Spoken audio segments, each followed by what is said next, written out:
Welcome everyone to a reading with award-winning author Anne Hagedorn, class of 71. Thank you for joining us today.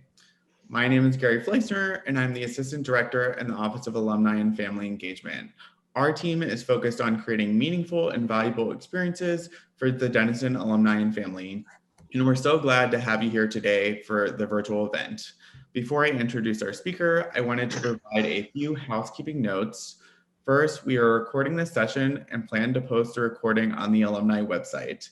Second, we suggest you use speaker view instead of grid view. This will provide a better presentation to see the speaker and.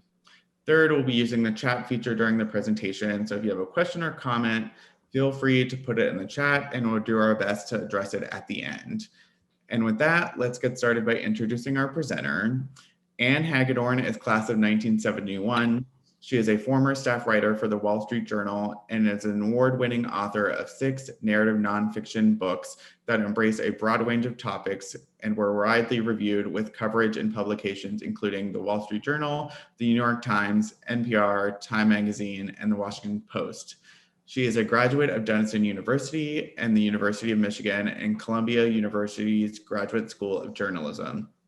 She also received an honorary doctorate in humane letters from Denison in 2009. She joins us today to discuss her new book, Sleeper Agent, The Atomic Spy in America Who Got Away, to be released on July 20th by Simon & Schuster. She will also share with you a crucial part of the writing process. And with that, I am happy to turn it over to Anne. Thank you, Gary. Can you hear me? Everything is all set, right? Okay. Thank you, Gary. It's an honor to be here, of course, today with fellow Denisonians. I recognize many of the names who have, the people who have joined us here. And my plan, as Gary said, is to talk briefly about the writing process and then to introduce you to Sleeper Agent, my latest narrative nonfiction book. I have to tell you, this is the first time I've done a lecture for a book without a podium. And I think I'm going to have to go into some sort of podium, training, post-podium training or something. But at any rate, hopefully it will work out just fine. I'll be focusing on you as often as possible. My notes are on the right side of the screen, so I'll be referring to them as if I were standing at the podium looking at the notes. So let's begin with the genre of narrative nonfiction is about using literary techniques to tell true stories. I consider it my job as a writer to seek the truth and to pick topics significant to the American public, and then using the facts unearthed from thorough research and reporting to engage readers through the art of storytelling. And I dare say that it's more than a job for me. In the last 25 to 30 years, it has really become a calling. I could spend a good deal of time talking about the writing process today, but I am going to quickly zero in on one part of the process that I believe to be crucial for all writers to hone, and that will also be a great segue into a presentation about Sleeper Agent. So what is that crucial part? It is story structure. How the story is presented, what I call the core of the art of nonfiction writing. After all, art is about selection, right? Selecting in, selecting out.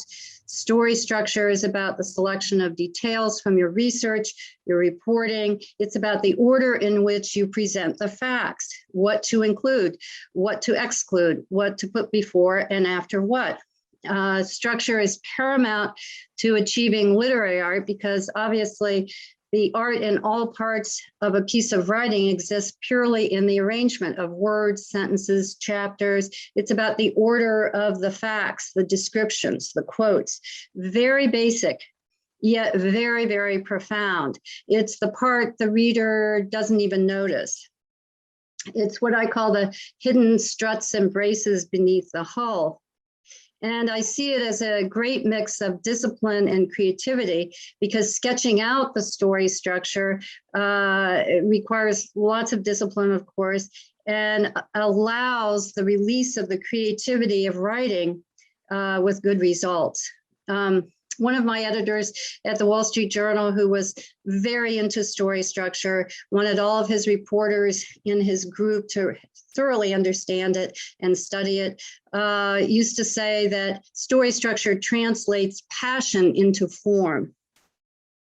So I think that editor, as I was putting this together, I started thinking about him. I recently went to a virtual reunion of former colleagues at the Journal, and we talked about such things. And I think he wanted us to think through each story very, very thoroughly, choosing a structure that was best to capture the topic and to engage the reader, instead of using formulaic methods and structures. And he was so into it that he assigned, I had actually forgotten about this until the other day, but he had actually assigned one of my fellow reporters to attend a weekend workshop by a guy named Robert McKee. Maybe some of you have heard of Robert McKee. Maybe he still does these weekend workshops. A screenwriter who would spend an entire weekend on story structure. And so my editor decided that would be a great front page story for the Wall Street Journal. So he assigned one of the reporters to it and said, any of us who wanted to go with her could. So I did. And I have to say, in many respects, it was life-changing. You know, Friday night, Saturday night, Sunday, focusing on story structure. And of course, Robert McKee, was dissecting, taking apart films and showing the audience the components and all the possibilities for story structures from those components, and then what really worked. It was really very engaging. And I've included here a quote from Robert McKee's book called Story. A beautiful told story, whether fiction or nonfiction, is a symphonic unity in which the structure seamlessly melds setting, character, and theme. To find the harmony, the writer must study the core elements of the story as if they were instruments of an orchestra, first separately and then in concert. So you could teach yourself. I know there's some writers out there in this audience, and you can wannabe writers, people with memoirs bursting forth, probably. You can teach yourself how to envision structure by reading good pieces of writing and then studying their structures.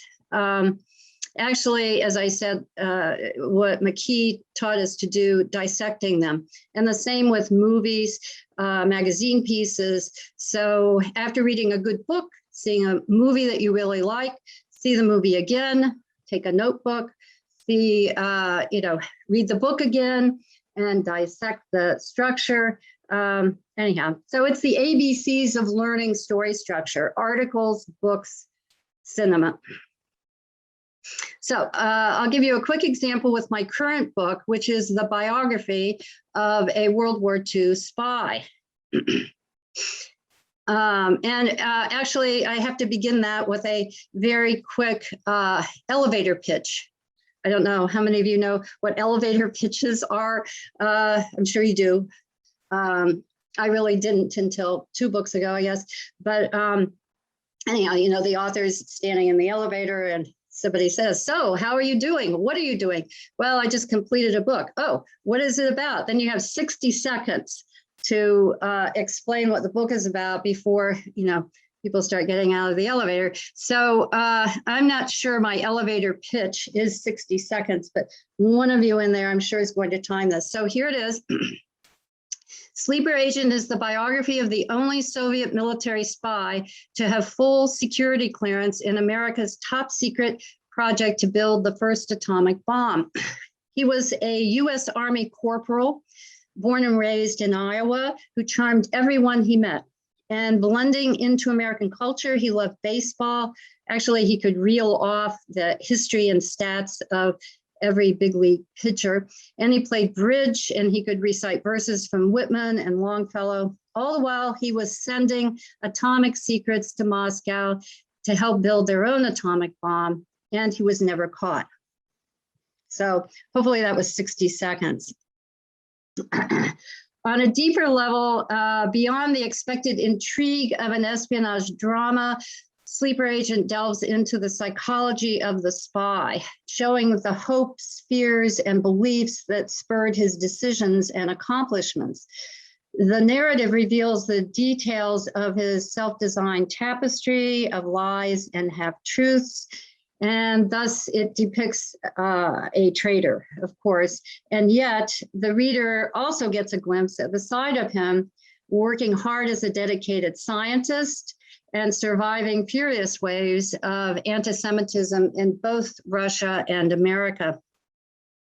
One of the early blurb writers for the book said it's the only book he's ever read about a life that personifies the Cold War battle of the American dream versus the communist workers' paradise. Sleeper Agent is a biography, going back to story structure here and weaving these two parts of this lecture together. Sleeper Agent is a biography based on letters, journals, postcards, news clips, yearbooks, photos, maps, tax records, ship manifests, passports, interviews, even inscriptions in books, and thousands of pages of FBI reports. So how to present what is discovered, all of that, how to sift, you gather and sift, gather and sift. So we come back to story structure. As in everyone's life, there is the ribbon of time, right? The exact beginning, middle, and end of the life of the spy is what we're looking at. But following the ribbon of time is not necessarily how you should tell a life story, unless you're writing an encyclopedia entry. Instead, you must study the ribbon of time. Where is the most important part of the story? Perhaps 2/3 of the way through the subject's timeline, perhaps at the end of the timeline, perhaps the last day of his life. For a biography, you have to select for a narrative nonfiction biography intended for the general reader. You have to select a very memorable moment, an event in that person's life that will grab the reader and that will be, usually it's a turning point in the narrative. Then you can begin with it. That scene, that moment, that event, you can begin with it in a prologue and then go back in time to show why that event happened, work your way up to the time of that event again, and then move the reader beyond the event to show the impact of it. In Sleeper Agent, I have begun the book with a prologue that introduces the reader to the spy when he realizes he must leave America in 1948. He's in New York City on a date with a woman who has no idea that he is a spy and who has heard only lies about his life and his family. He escapes in the closing paragraphs of the prologue. Then come parts 1, 2, and 3, excuse me, following the prologue. So part 1 is the lure, which is the backstory. How did this guy become a spy? Part 2 is the deception, which is all about what he did as a spy and where he did it. Lived in the Bronx, cover shop in Manhattan, went to Oak Ridge, went to Dayton, Ohio. And that part 2, the deception, closes with his escape, picking up where the reader left off at the closing of the prologue. Then what happened after his escape and after he returned to the Soviet Union and after J. Edgar Hoover sent his followers and staff on, as the title of part 3 shows you, The Hunt. And then comes the epilogue. So I'm going to do some readings from the book now that will sort of bring alive what I just told you. And we'll start with the first paragraph of the prologue and then the closing 2 paragraphs of the prologue. Remember, he's on a date in Manhattan, and By the end of the prologue, he is escaping. Also, I must say that every first paragraph, the first paragraph of all my books has embedded in it the theme of the entire book. In this case, the theme of the book sort of unfolds the missing clues of who this guy was and how he got away with what he did. Okay, so sometimes the clues that should have been warnings are lost in a blur, only to be seen in hindsight. Caught in the need to move ahead, most people rush like speeding trains, past the truths and half-truths tucked into the terrain they thought they knew. And so it would be for a man and a woman one evening in 1948 at New York City's Grand Central Palace, each soon to learn the timeless cost of missing clues. That's the first paragraph of the book, first paragraph of the prologue. Now we go to the last closing paragraphs of the prologue. Though documents and interviews would someday expose parts of the truth about George Koval's escape from America, name of the spy, George Koval, some questions would never be answered, like what he was thinking as he watched the New York skyline diminish and the ocean's vast expanse draw near. Was he remembering the last time he had left America in May 1932 with his parents and his two brothers on a ship leaving from Pier 54, bound eventually for the Soviet Union? Or the details of his father's stories about being a Russian immigrant and seeing America for the first time in 1910? Did he have the manner of a professional, lacking last-minute hesitations or sentimentality, as the ship passed by the great statue symbolizing the freedoms of the country that was his birthplace? And did he struggle to push back all thoughts of what and whom he was leaving behind? By November, Koval would be living in the Soviet Union in Moscow with his wife of 12 years, and he would soon reunite with his 65-year-old father, 58-year-old mother, and one of his brothers. What he told them about his past 8 years in America on a quote-unquote business trip for Soviet military intelligence is unknown. But one certain fact is that George Koval left the US just in time. And as anyone who knew him would likely say, his timing was always nearly perfect. Okay, so the next couple of paragraphs I'm going to read to you are really to sort of bring alive what I talked to you about with story structure, are from the beginning of the closing chapter of part 2. The deception. And so we will return to his escape in that chapter. And it begins with his return to the Bronx after he served his time in the US Army during World War II, also as a spy. And so it begins in this way. From the point of view of his landlady, George Koval could be best described as an earnest student and a true loner. Since his move to Valentine Avenue in 1946, Mrs. Gardner had observed his daily routine of leaving early each morning, returning several hours after dinner, and quietly walking up the 4 flights of stairs to his apartment. She assumed he would spend the rest of the evening doing all that good students do.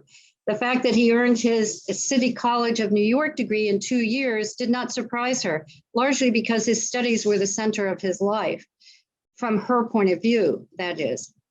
To Mrs. Gardner, Koval was a timid, remote man who appeared to be burdened by a sad past. This was likely because, as he told her, he had lost both parents at a very young age, and he was raised in an orphanage in Cleveland, Ohio.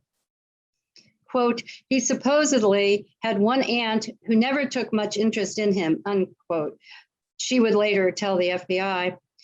And he appeared to be very poorly fixed financially.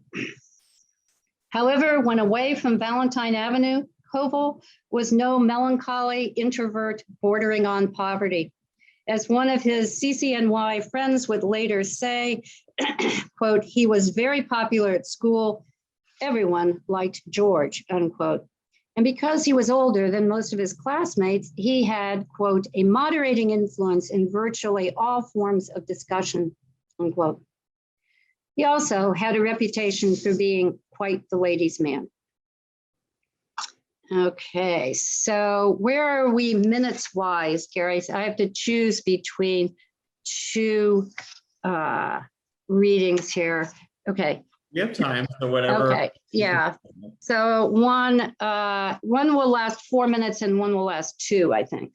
So, okay. This next one is just really, it's just a paragraph, but I think you'll be somewhat interested because it took probably a month to put together this paragraph. It was after the first draft, and my editor said, you know, there's something really missing here. And I thought, hey, what is missing? And he said something very crucial. Yes, you haven't described the handler. I'm sure all of you know what a handler is, right? This Soviet spy's boss, basically, in Manhattan, very big time Soviet spy. And it took probably months to even figure out who the handler was, much less describe him. So Bob, my editor, said, no, you have got to find out what he looked like. So and describe him. The reader has to connect visually. So I said, okay. So I went on the hunt for this guy, and very long story short, I found out that I found his original name before he became a spy, his birth name, and he had several names, probably 6 or 7, and I found the original one, and it turned out he was a graduate in 1912 of Ohio Northern University.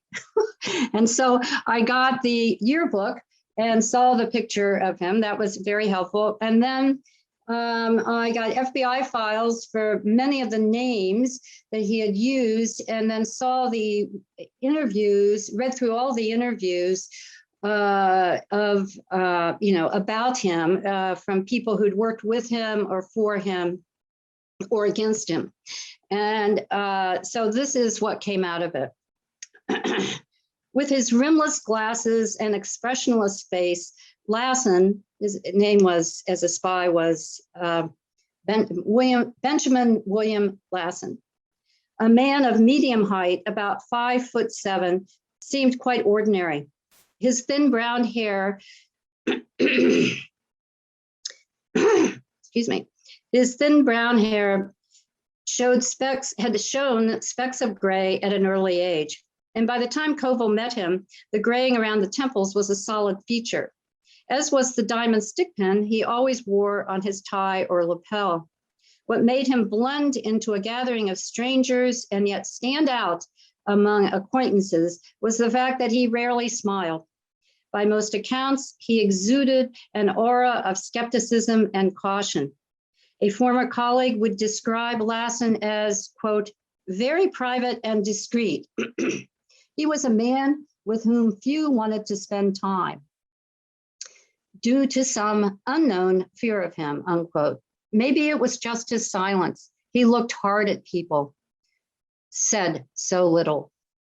So that's the description of, that's the lead into the more details of the handler.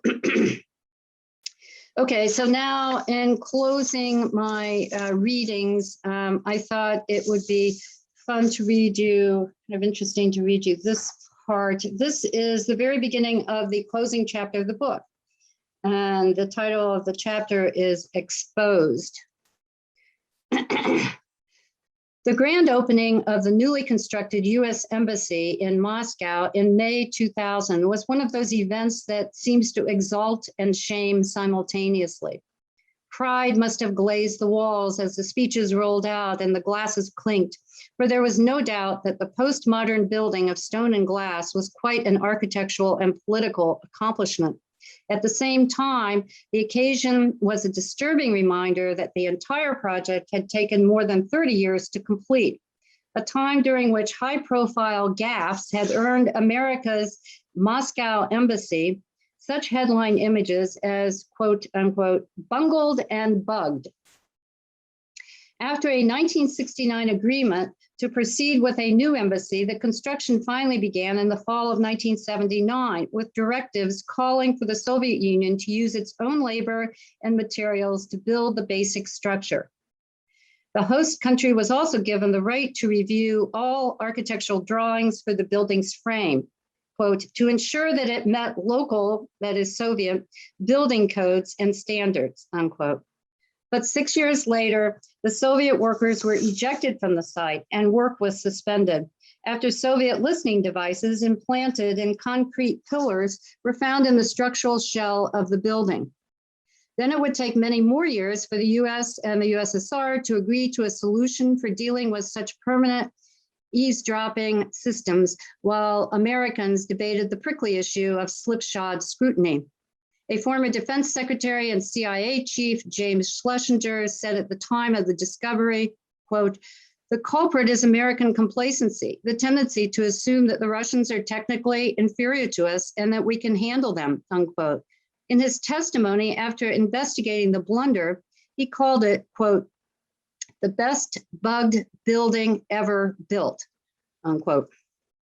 Through the years, there had been attempts to plant devices at the old embassy, which had opened in 1953, such as the Soviets' gift of a large replica of the Great Seal of the United States, replete with a tiny listening mechanism found only after it had been hanging on the wall of the US ambassador's study for nearly 2 decades. Then in the 1960s, 40 microphones had been found in the embassy walls. And in the 1980s, bugs were discovered in at least a dozen electric typewriters, one of them used by the secretary of the second-ranking embassy diplomat. These were sensors capable of picking up the contents of typed documents. There were also the quote-unquote honey trap cases, including a scandal around the same time as the shocking find at the new embassy construction site. This one involved a Marine security guard arrested and soon convicted of espionage after his affair with a Soviet woman working at the US Embassy. The woman was a KGB handler. The woman had a KGB handler. Perhaps there would always be walls with ears at the embassy, though what was learned by such astute listening was not always picked up by the press. In 1999, for example, a somewhat significant spy story moved across the embassy landscape, missed by the media searchlight. In early June, a thin, stooped, bespectacled 85-year-old George Koval entered the US Embassy without notice, 40 years after US officials had invited him there for interviews at the behest of J. Edgar Hoover, who wanted to force him back to America and charge him with treason. Okay, so that's the end of my readings. So if I have more time, I have other ones, but I think we should probably open the floor to questions. Anyhow.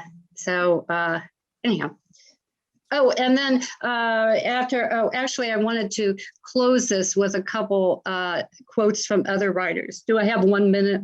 Oh yeah, you're fine. Okay, thanks. Yeah, this is a boss up there. Okay. The other crucial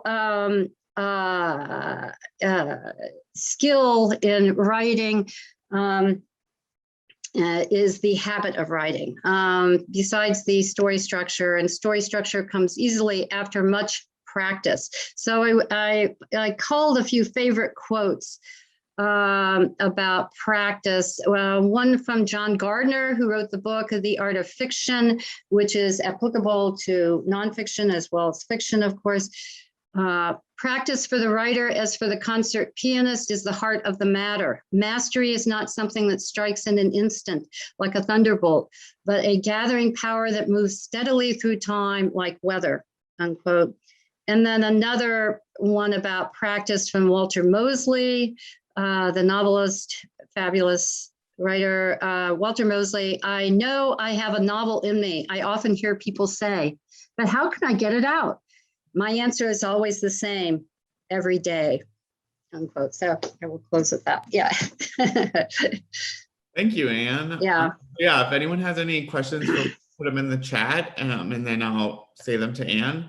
So we've already got a few in the chat. So Judy McCormick asks, Anne, how did you become fascinated with this particular spy? Oh, yeah, very good question. Totally by accident. At first, of course, I was doing an interview for another book idea, and which had a narrative that kept sort of hitting a wall. I wasn't getting the entire, I couldn't find all of the points I needed, the components I needed to actually put together the narrative. So I was interviewing someone, a 92-year-old man, very wise, a real reader. And at the end of it, he said, I think I have a better idea for you. I thought, be polite, and, everybody has ideas. And so I said, okay. And he said, you grew up in Dayton, Ohio, didn't you? And I said, yes. And he said, I think about 2 miles from where you grew up, there was a Soviet spy living. Did you know that? And I said, no, I really didn't. And so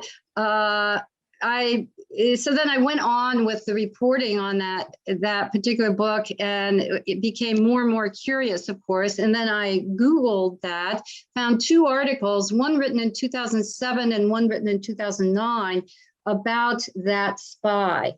And I thought, oh my gosh. So I made a list of all of the questions that I had, the unanswered questions from reading those articles, all of the potential, archives. And I spent about 2 weeks making those lists of studying whether or not I should proceed with it.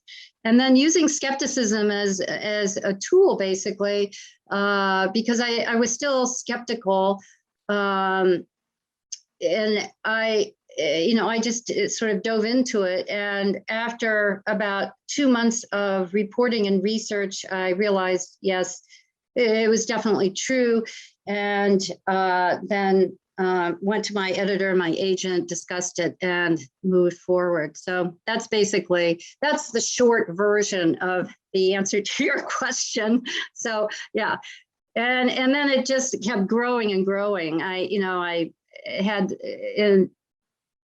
I think 6,000 or 7,000 pages of FBI reports eventually, and visited many archives across the country before COVID hit, and et cetera, et cetera. Yeah.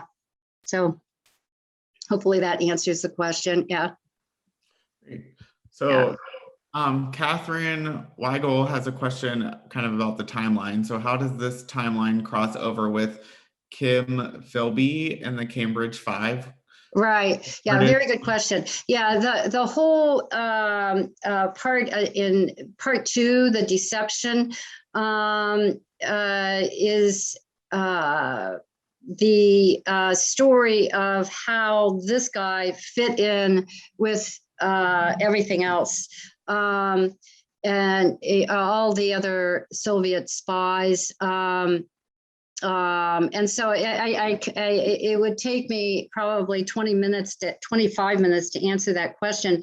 I don't want to sound like an obnoxious author or anything, but you read part 2 of my book and you'll see how it fits in with names that you will recognize. And, one of the major research tools in a book like this, is to make timelines. I must have had 35 timelines just to see where the intersections were, events, people's lives, et cetera, et cetera. So, yeah, so you can see where it fits into where, to some of the more famous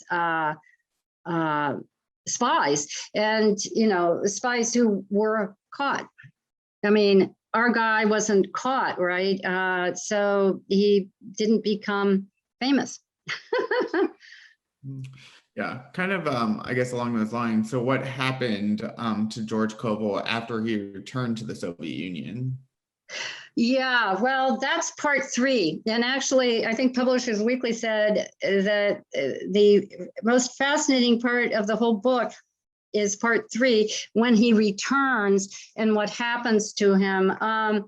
I was going to read you the first chapter of the first couple paragraphs, because it kind of explains that. In a nutshell, when he returned, he was faced with immense anti-Semitism, Stalin's complete distrust of anyone born in America. And so he had a struggle for a while, but he did, the head of the GRU and other people high up recognized what he had done. And there are many interesting details about what he did for the bomb once he returned their bomb. And so he was not liquidated, obviously he was not sent to a gulag because he was Jewish and born in America.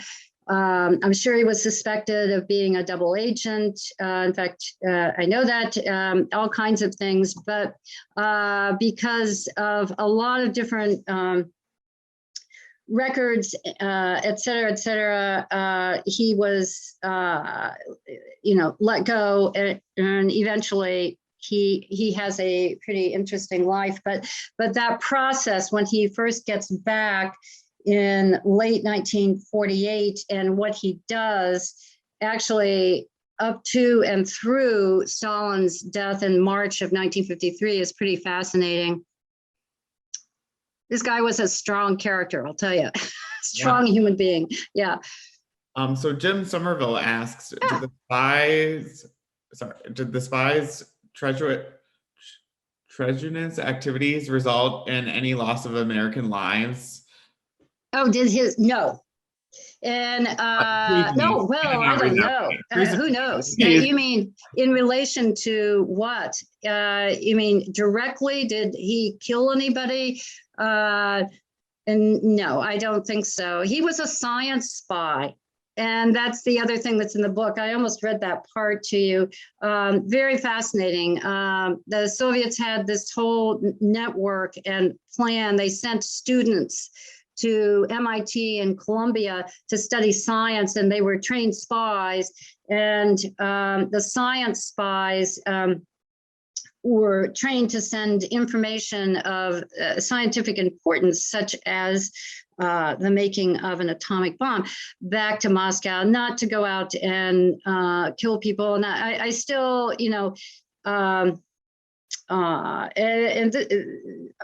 this guy was a Red military intelligence spy. He was a GRU spy, wasn't a KGB spy.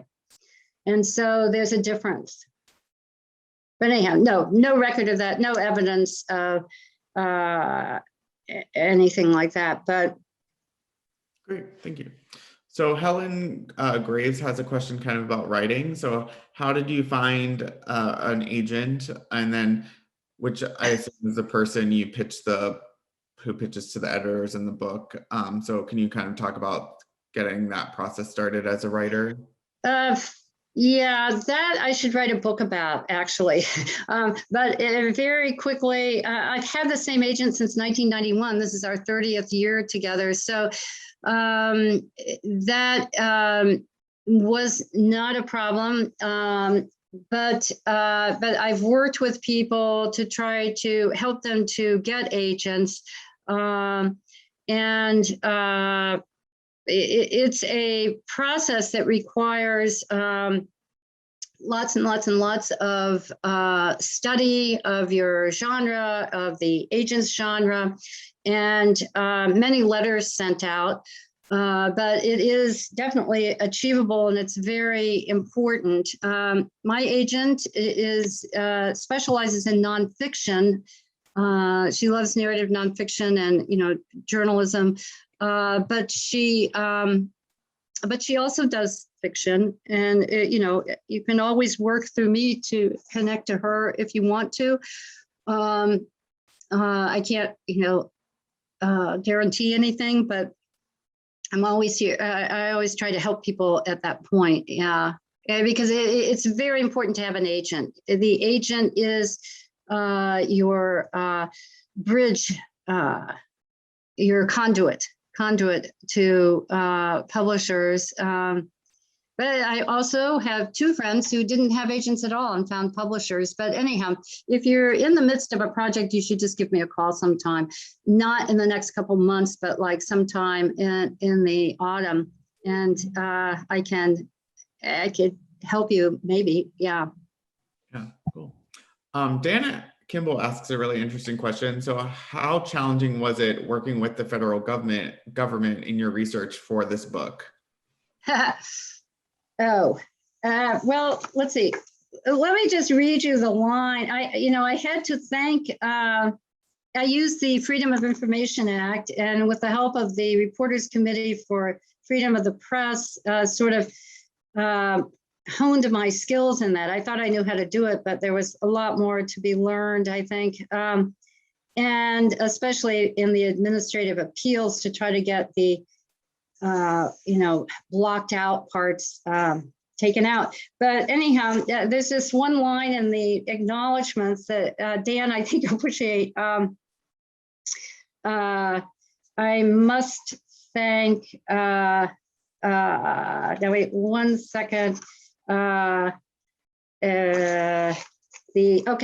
must thank Leanna Ramsey, the FBI public information officer, who was always as gracious and efficient as the system would allow. I think that's the best way to answer your question. It was a lot of work, and there were some humorous moments, but anyhow, I didn't win any of the administrative appeals, but I did get a lot of, in my research at the National Archives, I did find in other files that parts of FBI reports that were, unredacted. So with a lot of work, you can eventually put the pieces together, and I would say the National Archives probably saved the day for this book, because I found so many files that gave me information for the storyline. Anyhow, I hope that answers it, Dan. Yeah, thanks. So Patrick Pratt, who works at Denison, he asked a really interesting question about kind of current issues. So you talk about the timeless lesson of not missing the clues in front of you. As President Biden meets with Vladimir Putin today amid simmering tensions between the US and Russia, what lessons or clues from this story should we be looking for in real time? That is fabulously phrased and great question. And wow, it would take me probably, to answer it well, it would take me about 45 minutes of studying it a bit, thinking it through. This was, to answer it very quickly off the top of my head, this guy blended in so perfectly. He was so brilliantly trained, and blended in so perfectly. And so I think it's always that's what a sleeper agent is. The definition of a sleeper agent is basically, let's see, the best definition, I wrote it right before this because I thought somebody's going to ask what a sleeper agent is a spy without legal diplomatic cover who blends into everyday life in the target country. So I think there were so many missing clues for so many missed clues in this story, and it's a matter of the time. It's a matter of the fact that he was a scientist, a very dedicated, excellent scientist. There were many reasons that our focus in the intellectual or in the intelligence corps was really on Nazi spies, right? We were looking for German enemies. And there are many reasons that he was not caught. And when you study those, you can cull some lessons. And one of them probably is what I just read here about all of the bugs since 1953 in the U.S. embassies in Moscow. You know, it's you can't underestimate the intelligence and the abilities of any other country. You know, and you know, one of the biggest lessons, I suppose, in this book is that oppression and bigotry always has a backlash. You know, it's you can't oppress a group without expecting a backlash. So you must try very hard to respect and understand the abilities of other countries. I don't know, that's all off the top of my head. I hope that helps, but I could study it, and that means, that question really means I probably should be writing something about it. So go ahead. I hope that helps. Oh yeah, great question, Patrick. So Catherine Bauer asks, do you wish to write a nonfiction book that comes from your experience as a journalist? Do you ever plan to write a fiction book in the future? Why or why not? Oh, yeah, good question. I would like to someday, but every time I complete a book, that pops up, and it's recently it's popped up more often, but then I start to realize that there are all these untold stories in all these people whose lives have fallen through the cracks. If you read my biography of the year 1919, Savage Peace, there are fabulous people in there that most general readers didn't know about. And it's my job sort of to find the stories that could fall through the cracks, find the fabulous people whose names are not recognized yet. So to spend time writing my own story is something that always gets pushed aside, because there are all these other stories of other people. And I feel that that's my calling, basically. Whatever talents, whatever skills I've learned, whatever disciplines, et cetera, really should be applied to that job of finding these stories and individuals who could fall through the cracks if somebody doesn't write about them in a way that the general reader will want to read it, you know. And so, I don't know. So I told my editor a couple of months ago that when I was 90, if I live to be 90, I will write a memoir. Then I'll have 60 years of interviewing people and dealing with rejected administrative appeals from the FBI. You know, and then I will do it. But right now, quite frankly, it just seems, I don't know, it just feels self-centered, but it's, but if you write a memoir in such a way where there are lessons learned for the younger generation, it can really work well. And so I think maybe 2 more books from now, I'll think about it. Yeah. Great, thank you. So second to last question, Keith McWalter asks, this is only the latest in a long line of your books. So granting that each book some authors consider as like their offspring, do you have a favorite, either in the sense of how it was most fun to write or that you're most proud of the result? Oh, Keith, wow. Well, I feel like I should quote Tom Clancy in responding to that. And that is his comment once to, it was either Larry King or it was in some interview. And somebody asked him that, and he said, I can't tell you which is my favorite book because books are like children. Then he goes into this total analogy, you know, of how books are like children. You know, the manuscript weighs about 7.5 pounds. You go through anxiety, separation when it goes out into the world, all this stuff. It's very humorous. But in all seriousness, I would say this book I have connected to very deeply. And I think it's because of the immense challenge of putting the pieces together and the moral complexities of the spy. Yes, he was a traitor. And yes, he reconnected with one of his former colleagues from Oak Ridge later in life, and they had letters of exchange and emails. And in it, he explained, I have no regrets. I do not regret what I did. He believed in nuclear parity. He was a dedicated scientist. He did not regret what he did. So he's a little different than the typical spy.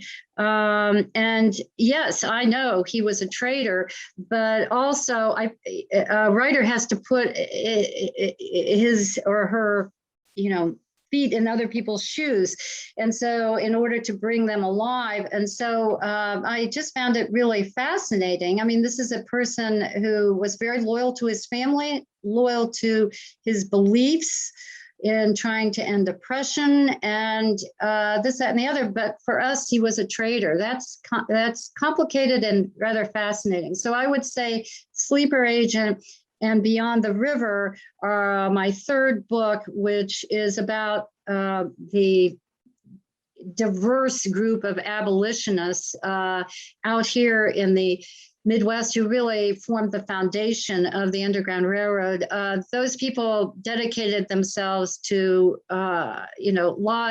things much larger than themselves. And so I would say those two books have grabbed me probably the most and taken me out of the intellectual realm into basically sociology, psychology, humanity, depth, stuff like that. So I hope that answers your question, Keith. So I would say if somebody said, on an author quiz show, maybe we should start an author quiz show, I would push the button for probably Beyond the River and Sleeper Agent. Yeah. And then last question, James Gettner asks, are you working on anything now or any ideas you have for future books? Well, right now I'm working on trying to abdicate from the throne of being queen of the Luddites because I just worked with a website designer. So I have a website now. I'm becoming a Bram Stoker character, transforming from the humble, dedicated writer to the tacky, self-promoting author. I'm working on all of that. I do have 3 ideas for the next book. And one of them was actually Arthur Schlesinger was like a mentor for me for my for the 4th book, Savage Peace, and he came up with an idea about peace that I always wanted to pursue, but I don't think I was ready for it, and so now I'm thinking of either doing that. It's a fabulous narrative that sort of shows what peace requires, and that, and then 2 others that have to do with women in my generation. And so, I don't know, I'll probably figure it out this winter.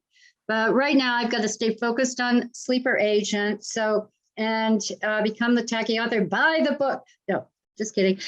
Feed the author. No. And then this winter, I'll zero in on those ideas. But the one about peace has really nagged at me for many, many, many years. And I think when Arthur told me the idea, like I said, I don't think I was ready for it.